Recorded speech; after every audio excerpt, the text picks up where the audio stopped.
Okay, hello folks. Came back from the park and I dropped off the kids, and now I'm gonna do my serious walking and make a couple of YouTube videos. And I got a little list of things I want to talk about. So I'll probably make a couple of short ones. Anyways, to continue my discussion about ChatGPT, I just want to describe some of the fun things I was able to look up yesterday. It's kind of my continuation of a scripture study, but yet it's like having someone in your presence that knows just about everything. You can ask him any question, and all the things that you've always wondered about, never really bothered to investigate, and just wondered about. And I was asking it all kinds of questions about Jesus and his apostles and their siblings and offspring and cousins and parents and blah blah blah. But I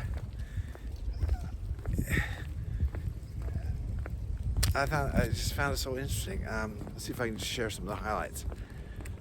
First of all, I said, okay, how many siblings did Jesus have? And how many other children of Joseph and Mary were there? And it sounds like there's some dispute on this, but I think they said there was I think it was 7, the number is 7. Two girls and 4 or 5 boys, I can't remember. And they said one part of the reason for kind of debate on this is that in that time the word brother was kind of loosely used, almost to mean close relative. So I thought that was interesting. So as a literal brother or cousin, or a close cousin or close relative, they tend to use the word brother. It's kind of like in the church when we use the word brother, we call all other males brother in the church and sister in the church. And so there's a little bit of that, but it sounded like they're pretty sure that there was a James and a John. Was it John? That was a brother of Christ. There was the famous Peter, James, and John. Not those three. Those two, James and John, were the sons of Zebedee, a businessman, a successful fisherman. I think he's a fisherman. And Peter was separate, of course. But so many people had the same or similar names. It's kind of hard to keep track of everything, and even the scholars have differing opinions on this, but they said that there was James, and I think it was James and was it Judas? Anyways, two brothers of Christ that were not apostles. They said that they were, ChatGPT anyways, said that after the church got going, they became kind of elders in the church. They were disciples of Christ, but not of the 12 apostles. So I thought that was interesting. And I said, okay. I said, what was the succession plan of the apostles? And why did they die off with no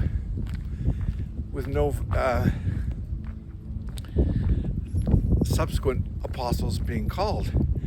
And I knew that the one, there was when Judas Iscariot betrayed Christ and he went, I think he committed suicide, they replaced him by Matthias, and he filled out the 12 apostles again. And it was kind of symbolic, the 12 tribes of Israel, the 12 apostles. It was all the number 12. There's something symbolic in that number. But Matthias was the only apostle that was a succession to the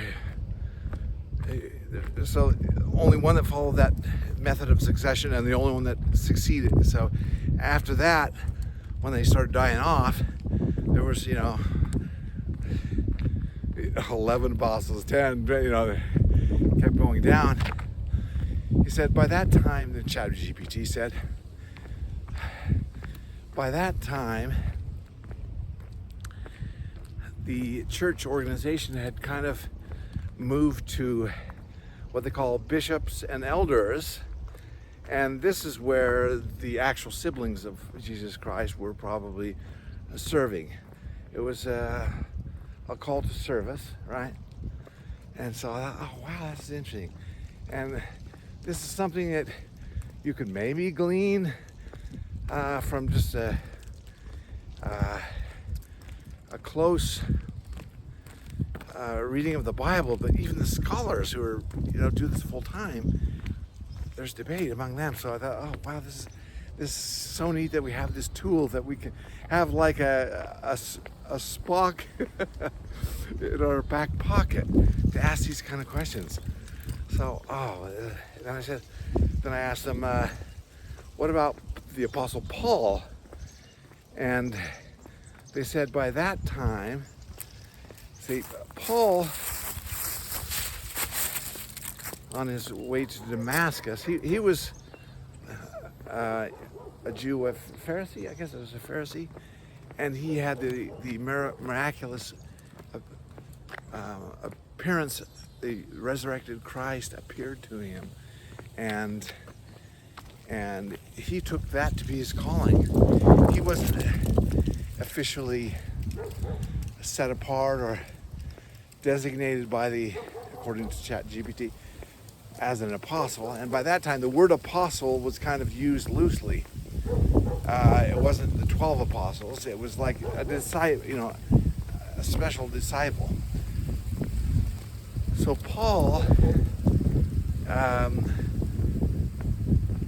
it's kind of like this thing that came to my mind was this is an experience like Joseph Smith, very similar, but he was recognized by the whole church for this. Okay, so and he felt it was his like special calling to preach to the Gentiles, and he's the one that took the gospel to the Gentiles and Gentile nations, and was organizing churches all over that area, Rome,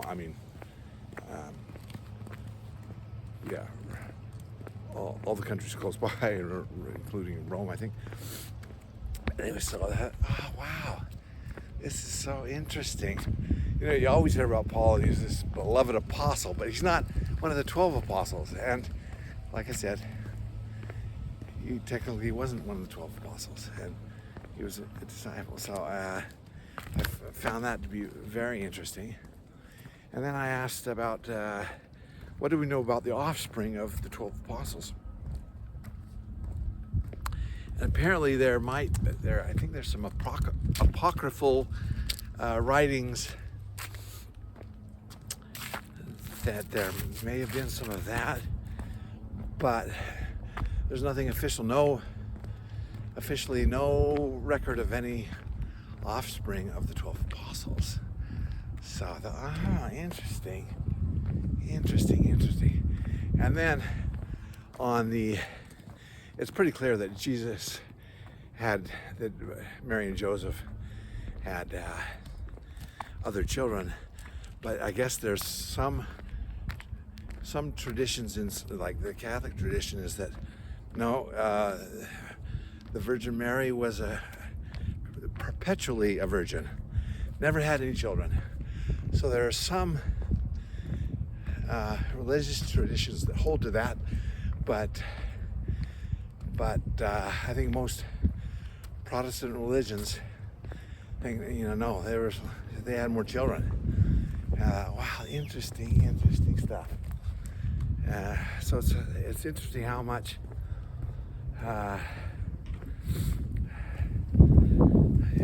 gets lost in translation, so to speak. But what else did I ask it about? Then I said, when Christ asked his disciples, "Well, who do people say that I am?" and they answered him. Then he said, "Who do you say that I am?" And he asked, Peter specifically answered and said, "You're Christ, the Son of God, the only begotten or Son," or something like that. And Christ tells him, "Flesh and blood didn't tell you this. You received your own revelation. The Spirit of God revealed this to you." And he said, and even though Peter's name is translated as rock or stone, he said, Christ mentions that, and he says, your name means stone, but it's upon this rock, not you, Peter, the imperfect man who will betray me 3 times. He didn't say this. This is my paraphrasing. It's not this imperfect man that will betray me 3 times in the days to come, but it is upon this rock of revelation that my gospel will be built, right? And so this is where Catholics, as far as I know, for the most part, take this to mean that Peter is the rock that they're building the church on. I'm not 100% sure on this, but it's why they think, this I guess doctrine of infallibility comes about or is started. But Christ says no. And I posed this question to ChatGPT, and it says, and it praised me for my insight. I said, well, this is what I learned in church, and I didn't say that, but so it says, an imperfect man is not the foundation of the church. The object of our faith is Jesus Christ. And so it's had great insight, and it says, it praised me for that. So, how you doing?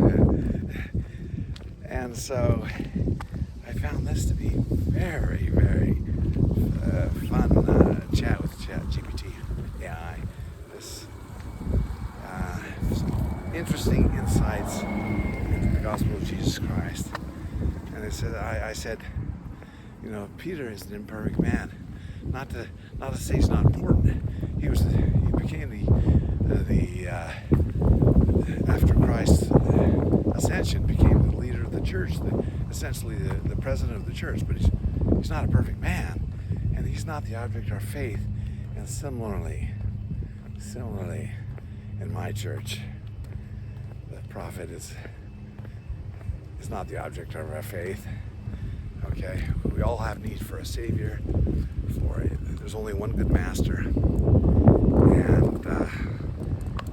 I thought this was some pretty interesting discussion with AI about this. So that's 14 minutes. Okay, so we'll leave that at that. But ChatGPT, use it, enjoy it. It's a nice looking fence. That's a nice looking fence right there. Back in the day, it reminds me. We had this thing called just a side note from the 60s and 70s. Back when I was a kid, just a totally unrelated note. everybody was putting up what they called grape stake fences. I think it was made out of redwood. This rough. You don't see it around anymore.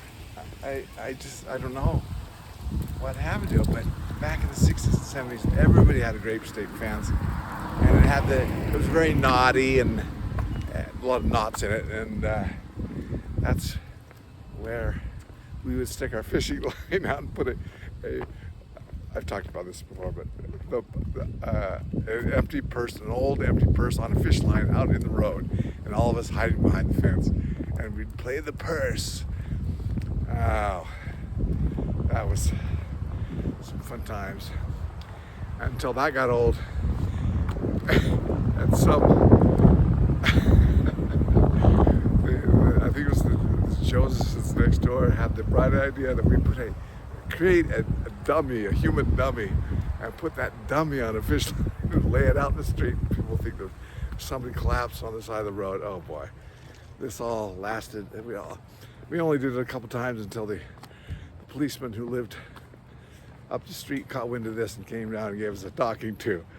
Good times. But anyways, I recently just found out that I couldn't remember what those fences were called. I knew, but grape stake fences, I never hear of all those anymore. So anyways, that's why that fence I saw just kind of reminded me of, because that dark reddish hue of the fence. Anyways, okay, I'm gonna stop this video here and then continue with another topic. Okay, thank you for listening. Bye bye.